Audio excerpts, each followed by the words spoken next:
I'm Richard Clarke. I record these talks every day as a way to deepen my inquiry. Listen each day and deepen your own practice. Welcome. I'm reviewing and commenting on the book Talks with Sri Ramana Maharshi. Today is from Talk 376. A learned Telugu visitor who had composed a song in praise of Sri Bhagavan read it out, placed it at his feet, and saluted. After a time, he asked for Upadesa. Maharshi, the Upadesa is contained in Upadesa Saram. Questioner, but oral and personal instruction is valuable. Maharshi, if there be anything new and hitherto unknown, Upadesa will be appropriate. Here it happens to be stilling the mind and remaining free from thoughts. Questioner, it looks impossible. Maharshi, but it is precisely the pristine and eternal state of all. Questioner, it is not perceived in our everyday active life. Maharshi, everyday life is not divorced from the eternal state. So long as the daily life is imagined to be different from the spiritual life, these difficulties arise. If the spiritual life is rightly understood, the active life will be found to be not different from it. Can the mind be got at by the mind on looking for it as an object? The source of the mental functions must be sought and gained. That is the reality. One does not know the self owing to the interference of thoughts. The self is realized when thoughts subside. In this dialogue, a learned Telugu visitor asked Ramana Maharshi for personal instruction after presenting a song he composed in praise of the sage. The questioner seeks upadesa, spiritual instruction, from Ramana, emphasizing the value of oral and personal guidance. This request reflects a common belief that direct personal teaching is more effective in imparting spiritual wisdom than written texts alone. Ramana directs the questioner to Upadesa Saram, a text he authored which encapsulates his teachings. The text is a condensed guide to self-inquiry and the path to realization. Ramana asserts that instruction is only necessary if it introduces something new and previously unknown.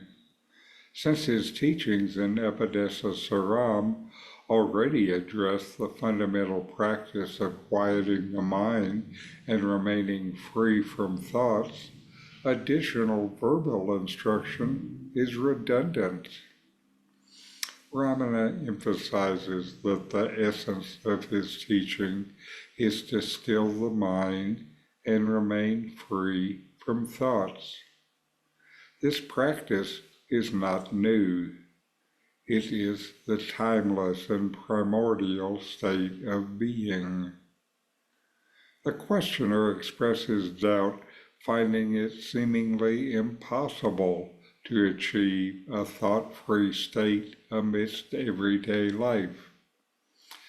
This is a common obstacle for many seekers who view spiritual practices as separate from daily activity. Ramana responds by clarifying that everyday life is not separate from the eternal state. The difficulties arise because people perceive a dichotomy between spiritual and mundane life. When you truly understand spiritual life, you see that your active daily life is naturally a part of it. This understanding dissolves the perceived barrier between the two. Ramana then asks if the mind can be apprehended as an object by the mind itself. He directs the questioner to seek the source of the mind's functions, which is the true reality. This points to the practice of self-inquiry, where you turn your attention inward to discover the origin of thoughts and the mind itself. Ramana explains that ignorance of the self is due to the interference of thoughts.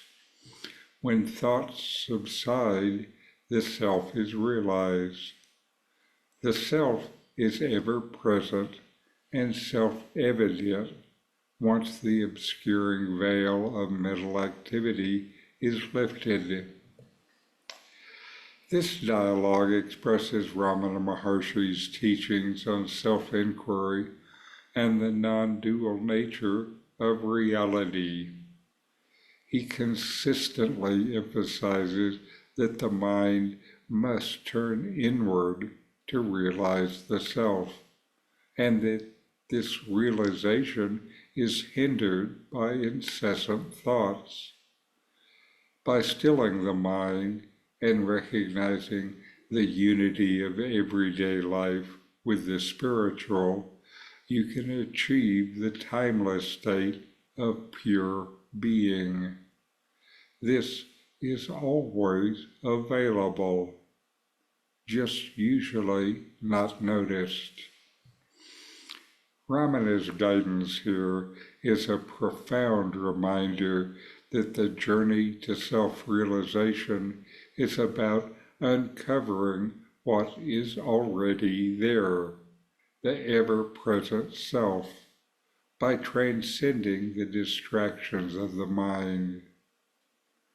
So, know yourself and be always free and at peace.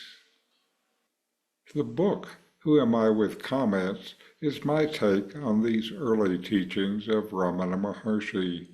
It's available on Amazon, free to Kindle subscribers.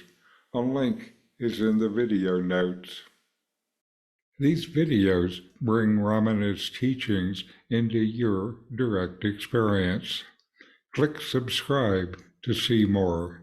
Click thumbs up to like, and send questions and start a dialogue with a comment.